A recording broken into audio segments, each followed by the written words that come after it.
Order! Order! You are an incorrigible delinquent at times. Behave yourself, man!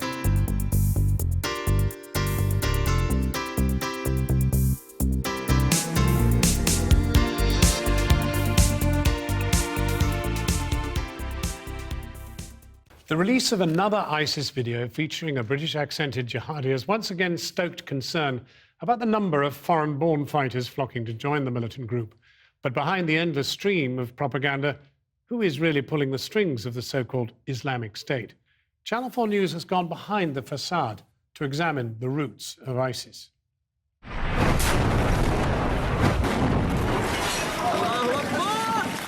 تحكيم إسلامي لخدمة العراق. We are an Islamic army. We will chop off the heads of the Americans, chop off the heads of the French, chop off the heads of whoever you may bring. You're fighting people who love death more than you love life. Living in the West, I know how you feel when I used to live there. In the heart, you feel depressed. The cure for the depression is jihad. وأنا معتبر نفسي هم بعدني شباب لخدمة العراقيين للبناء وللحرب.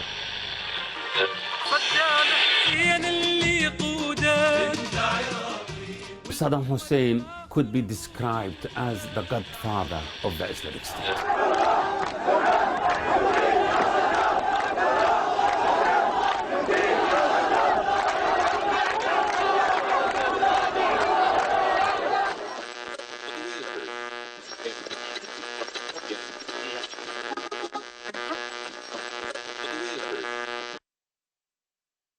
Saddam was obsessed with controlling everything.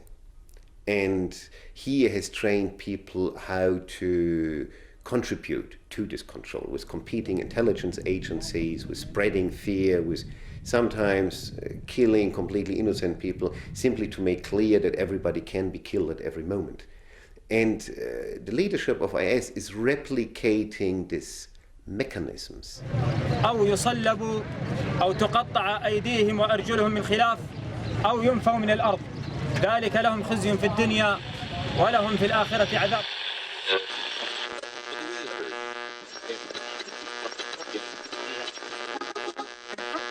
Saddam Hussein realized that, secularism is not actually working. And he said to himself, why shall I continue with this secularism? I will turn to Islam, I will Islamize the whole of Iraq, and then after that, the occupation will be fought by the real Muslim fighters. And that's what he did.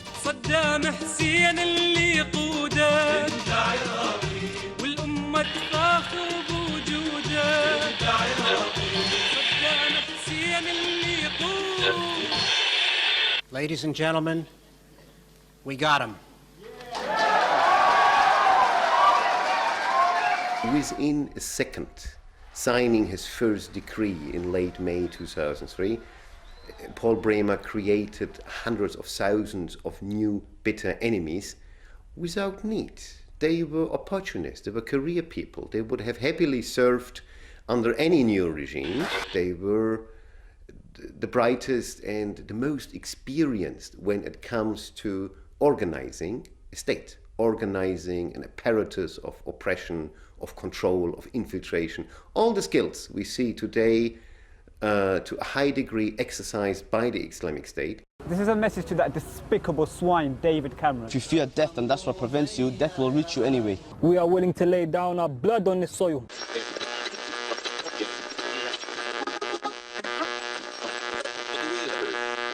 Most of the media here, most of the people are talking about the cannon fodders, those, young Islamists coming from the West. But those people are not actually the leaders. They are not part of the collective leadership of the Islamic State. They are marginal figures. You never see any clean-shaven operative from Saddam's days. You would see running jihadis, bearded guys, yelling Allahu Akbar, killing people. So basically they offer us an image which we already expect from them. We happily swallow what they offer us, and the rest is kept meticulously secret. 90% من قيادة داعش الآن هن ضباط عراقيين. ضباط سابقين بالجيش العراقي رتب عقيد وما دون. They are very low profile. They are not like Osama bin Laden love the media. They don't show their faces because they believe that it is a collective leadership. It is not actually one-man show. You know, we have seen Abu Bakr al-Baghdadi just once.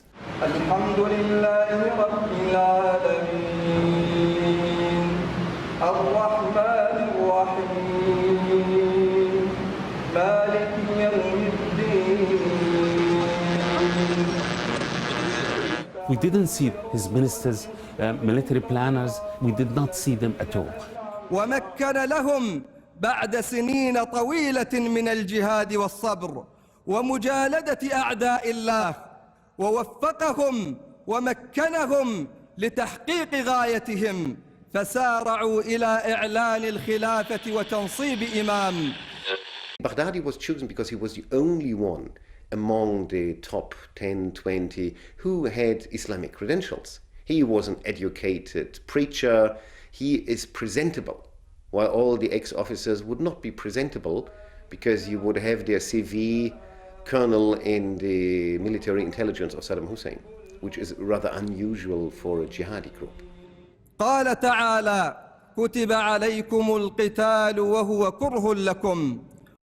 صدام حسين اللي يقودك والأمة تفاخر بوجودك انت عراقي يا غالي وما مثلك غالي صوتك بين العالم عالي يا صدام حسين عداد وما النصر إلا من عند الله. اللهم اجعل هذا الكلام من الدنيا لا إله إلا الله. اللهم انصر المسلمين. الله أكبر. الله أكبر.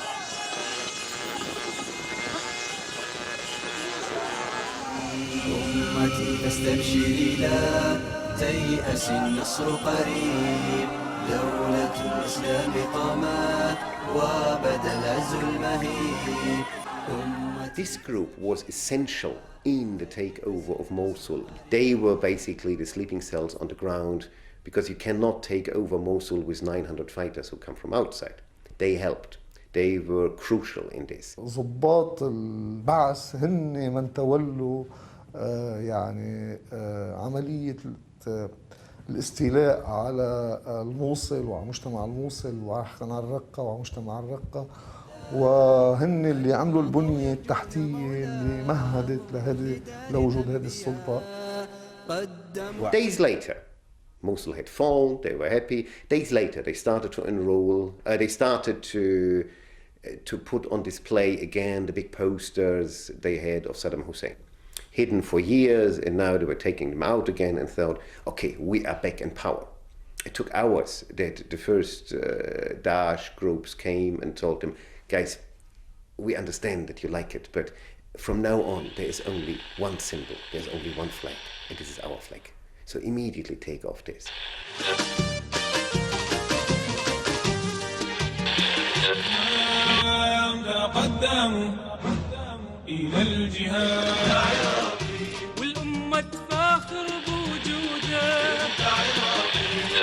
So rise up, my brothers, rise up.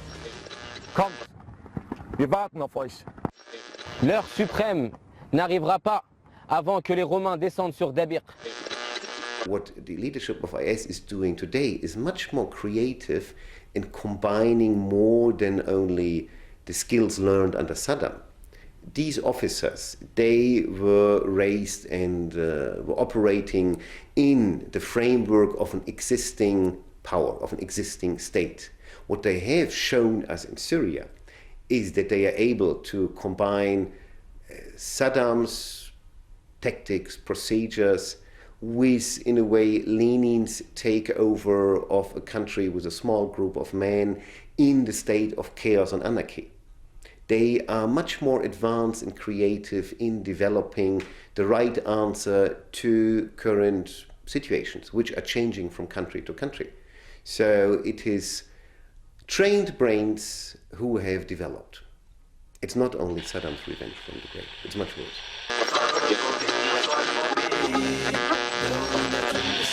قامت بدماء الصادقين. That analysis was produced by Teresa Smith and Kamal Kadura. I've been getting away with it